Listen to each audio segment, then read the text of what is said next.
আসসালামু আলাইকুম এভরিওয়ান। আমি ট্রেড উইথ তানভীরের পক্ষ থেকে আমি তানভীর আপনাদের সবাইকে আমার নতুন ভিডিওতে স্বাগত জানাচ্ছি। এখন আমি আপনাদেরকে গত সপ্তাহে মার্কেটটি কেমন গিয়েছে সেই সম্পর্কে আলোচনা করব এবং বেশ কিছু গুরুত্বপূর্ণ বিষয় নিয়ে আলোচনা করব। যেই গুরুত্বপূর্ণ বিষয়গুলা মার্কেটের জন্য হয়তো পজিটিভ বা নেগেটিভ যাই হোক ভালো একটা দিক আসতে পারে।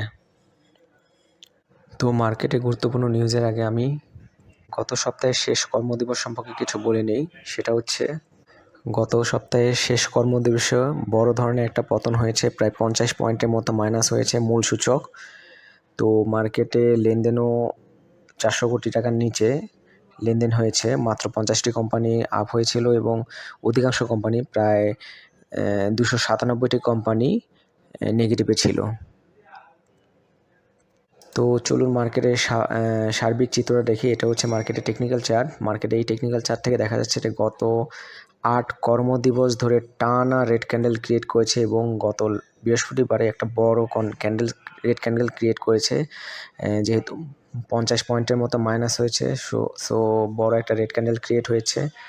তো মার্কেট আর যে খুব বেশি নিচে নামবে সেটা বলা যাচ্ছে না, কিন্তু বলা যায় যে মার্কেটে যদি কোনো খারাপ নিউজ না আসে তো মার্কেট এখান থেকে বা এর আরও সামান্য কিছু কারেকশন হয়ে এখান থেকে ঘুরে যাবে। তো মার্কেটে অলরেডি কিছু পজিটিভ নিউজ আসা শুরু করেছে। গত বৃহস্পতিবারে কিছু পজিটিভ নিউজ এসেছে, সেই সম্পর্কে আমি এখন আলোচনা করতে যাচ্ছি।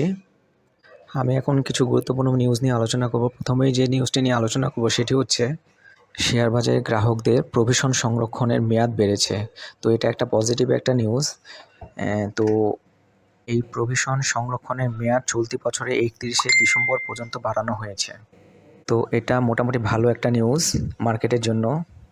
বিজ্ঞপ্তিতে বলা হয়েছে এই সুবিধা গ্রহণ করার জন্য যে সকল স্টক ব্রোকার এবং মার্চেন্ট ব্যাংকার ও পোর্টফোলিও ম্যানেজারের নেগেটিভ ইকুইটি বা আনরিয়ালাইজড লস রয়েছে তাদের প্রত্যেককে নেগেটিভ ইকুইটি বা আনরিয়ালাইজড লসের উপর প্রভিশন সংরক্ষণের সুনির্দিষ্ট ও গ্রাহকদের কর্মপরিকল্পনা তৈরি করে পরিচালনা পর্ষদে অনুমোদন সহ 30 জুনের মধ্যে কমিশনে জমা দিতে বলা হয়েছে।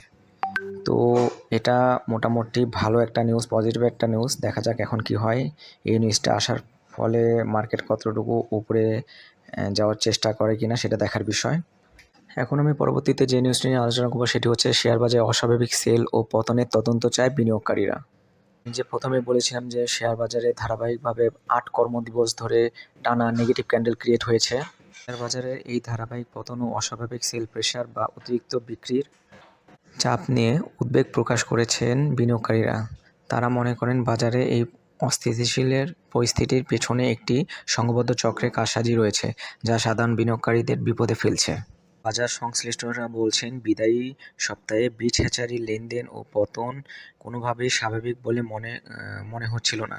অস্বাভাবিক এই লেনদেন ও পতন ঘটানোর সঙ্গে একটি সংঘবদ্ধ গোষ্ঠীর সম্পৃক্ততা অবশ্যই রয়েছে।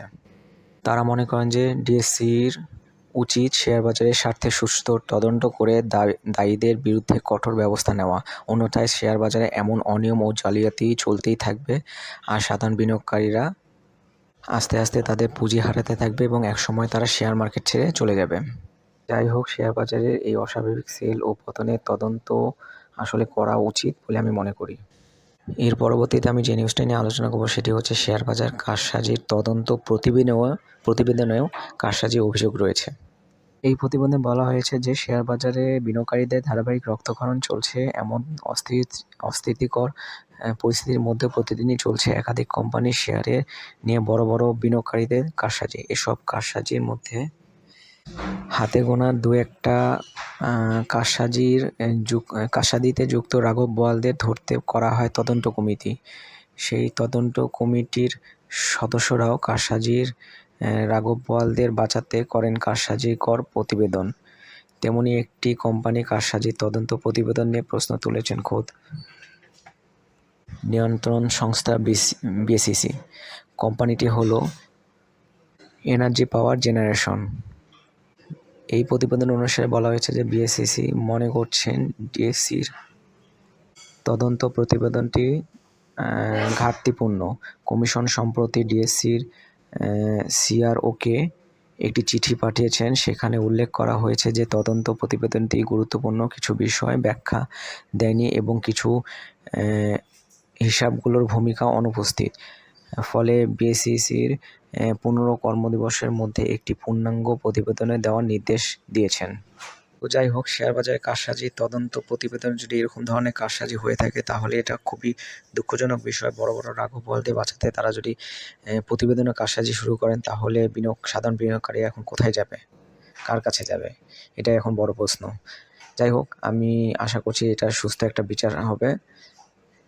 এখন আমি পরবর্তীতে যে নিউজটি নিয়ে আলোচনা করবো সেটি হচ্ছে সপ্তাহ জুড়ে বাজারে মূলধন কমলো আরও 7,000 কোটি টাকা।